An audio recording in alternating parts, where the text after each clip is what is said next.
Hi friends అందరికి దాయి అంటుంది అమ్ములు.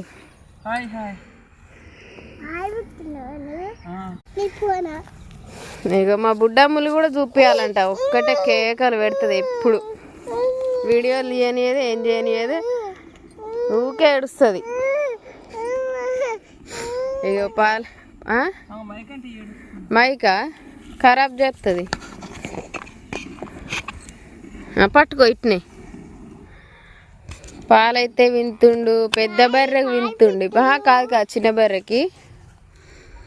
ఇగో ఈ బర్రెకి విండిన తర్వాత ఇంకోటి వెయిటింగ్ లో ఉంది. అదైతే ఎప్పుడెప్పుడు పాలు తీస్తాడా అన్నట్టుగా ఎదురు చూస్తుంది. అయిపోయిందా?